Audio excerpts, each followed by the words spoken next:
नहीं करत चुनाव आ गया बा तो न होता तो हमर विचार रख ये साल गांव के पश्चिमे साइड से बरहम बाबा लाइन से नाला के जे काम बा वही ले यहाँ से स्टार्ट कर जाओ कि जे विकास के काम लौकी न तो ठीक ना हो। गांव के लोग खिसिया गए बा ठीक कहला सब जन समुदाय लोग मिलबा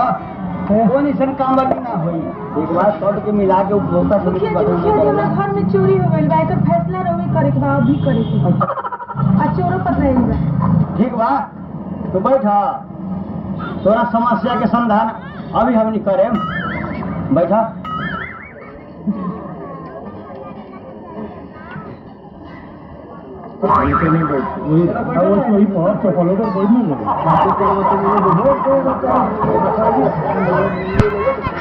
कथी कथी तोर चोरी भइल बा कहता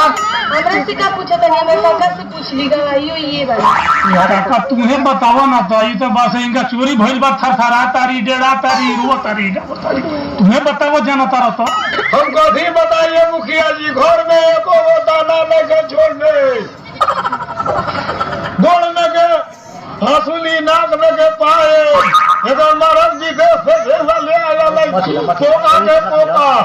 वो चोरा के ले गए हो दादा बियाल बकरी ले ना छोड़ने ऐसा चोर डालना कथी कहूँ हमें मुखिया जी अपने के मुंह में सही बतावा चोर गवाही के बा दूगो गवाही बा मुखिया जी चोर है आवा देखी रहुआ अपने के मुंह में गवाही के नामो जाने के बा हमनी दोनों भाई गवाही बाड़ी हम नावा चाटू एक ना चपाटू ये देखी या चोर बा जो सामान चोरौले बा अपने के मुंह में चोरी काले बता का बा माने समाज में आ गेल बता ओकरा के हाथवा खोल लगी बैठी हाँ ये तो ठीक है बात बा हाथ तो खोल देवे के पड़ी खोल दो लोग हाथ तो खोल दो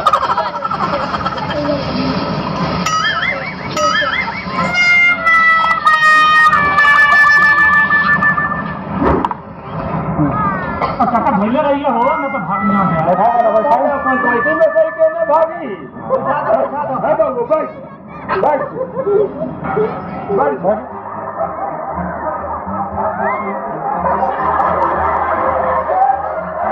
अरे सचमुच में चोरी कर ले वाले ना सरकार हम चोरी नहीं करले रोवा क्रिया खाया करते हम चोरी नहीं करले कौन कहा था कि चोरी नहीं के कहले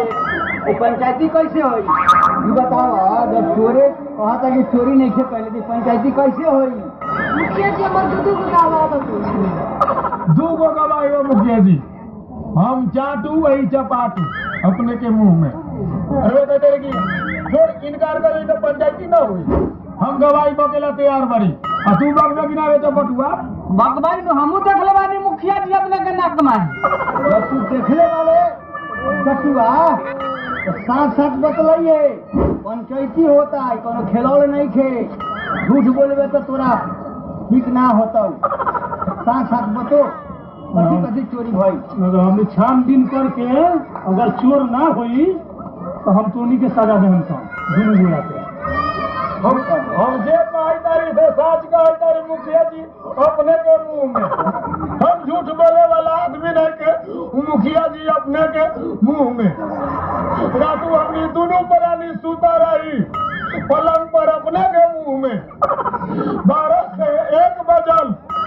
हमरा पेशाब लागल अपने के मुंह में हम पेशाब करे जाके बैठा रही ई चारू जोन चोर भाई चारू सेन खनैत रहे अपने के मुंह में सामान लेके भागल गांव में हल्ला भेल अपने के मुंह में गांव के लोग पकड़ के चोर सके मार के छेड़ा छेड़ा भरे लग अपने के मुंह में और तीनों चोर जन्मा भागे लोग मरते मरते छेड़ा लगू तो कहबे कर लिया एगो ही पकड़ा गेल हम कथी कही मुखिया जी अपने के मुंह में अंत में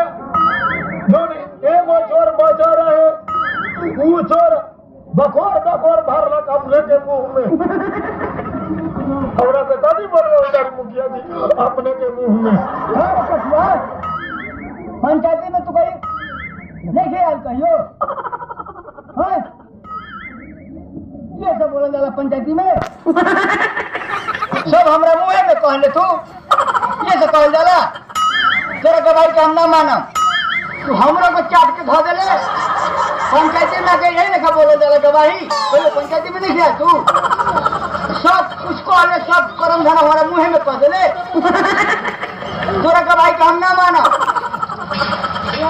बोल चपट का तू बोल काका भैया कथी कथी भैया बोल मुखिया जी हम जौन जौन कहे साथ साथ कहे अपने के नाक माहे सब चोर पेटी उठा के भागल अपने के नाक माहे गांव भर के लोग खहेत खहेत के मार के गोबर गिरा दिल अपने के नाक माहे चारू चोर बस चिल्लाई भागल अपने के नाक माहे झपटुआ सही कहता मुखिया जी अपने के मुंह में हमर गवाही न माने तारी अपने के मुंह में रहुआ हमरे लगा गवाही मिलता है अपने के मुंह में सही बात कहता झपटुआ अपने के मुंह में हमने दोनों बड़ा के हमने के पागल में बड़े ये गवाही से पंचायती हुई ये बड़ा मुंह में ये बड़ा नाक में ये कौन पंचायती है ये कौन गवाही है सारा न रख हमरे मुंह में कौन गवाही है हमरा को पागल भगवान कैसी पागल में हमारा पीछा पीछा उसको पीछा कैसे पागल जोर कर डाली चोरी करे बा दो पूरा बेहाल बात हे भगवान हम तो ठीक करी तू मुखिया तो कोई रात वाला चतु थी यार के हम पंच मुखिया बनी पागल लगा करे भाई अपने पूरा पर से अपने का मुंह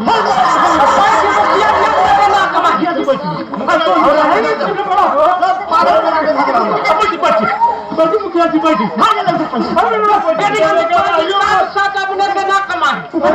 और गवाहियों बगा उनसे उड़का अपने को मुंह में कौन गवाही अच्छा जाई तारी और काहे खिसियाई तारी मुखिया जी अपने के नाक माहे अरे 2 घंटा से लाइटिंग लागल हम पंचायती के हिसाब से लाइटिंग न करे तारी अपने के मुंह में पंचायती की ना है पागल से आके चमक हमरा तो हमरा के पागल कर कभी पंचायती करी शांत हो जाओ कहां से आके शांत हो जाओ मुखिया जी शांत हो जाओ सब चल गए चाय आवता चाय पियो जाओ बैठल जाओ थोड़ा चाय के चक्कर हां मुखिया जी बैठल जाओ चाय घरे और को पंचायती करे के बाद बैठल जाओ मुखिया जी चाय पी ले जाओ आगल चाय मुखिया जी चाय पियल जाओ हम माथा पे पियल जाओ शांति होई मुखिया जी चाय पी ले जाओ ओकरा बाद में बातचीत होई ले जाओ चाय ले जाओ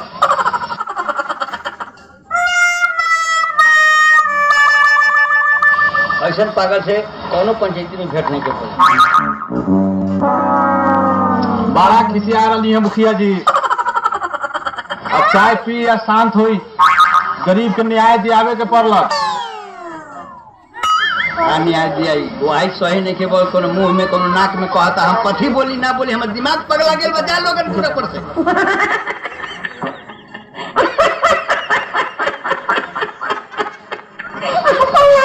मुखिया जी और मुखिया जी बहुत रहुआ पंचायती करी ले एगो पंचायती ना कर जाएगा अपने के मुंह में हर बोलते भाई समझावा कि ना जाए करी मुखिया जी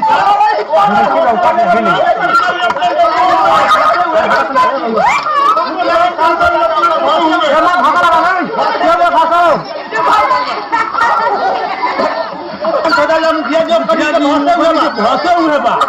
पागल बना दिल पंच बनला में मुखिया जी भसे हुए बा बैठा के लिए कर ना मुखिया जी भसे अपनी को हुए बा रहुआ शांत हो जाल जाओ अपने बुजुर्ग आदमी भाई अपने लेखन करम से के लेखन एगो चटुआ तक चपटुआ कोनो मुंह में कहा तक दुनिया के नरक धते मुंह में दुनिया के नरक फिर आगे मोतिये खान से कह लिया अपने के नाक में है किसिया का तनी अपने अपने नाक में है फिर आगे तू और शांत हो गए फिर आगे तनी मुखिया जी के कहबे नाक में तू जा कि ना हां छूट जा लेकिन अपने नाक में तो पागल हो जाता ना के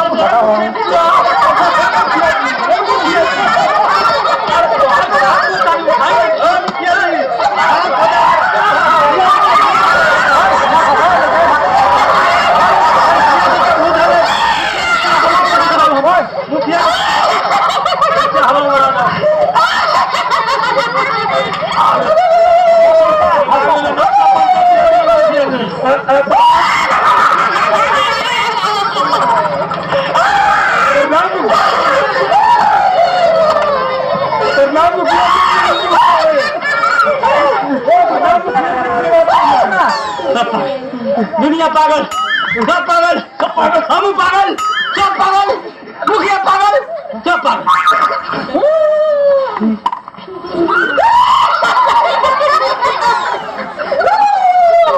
मुखिया जी अपने के मुंह में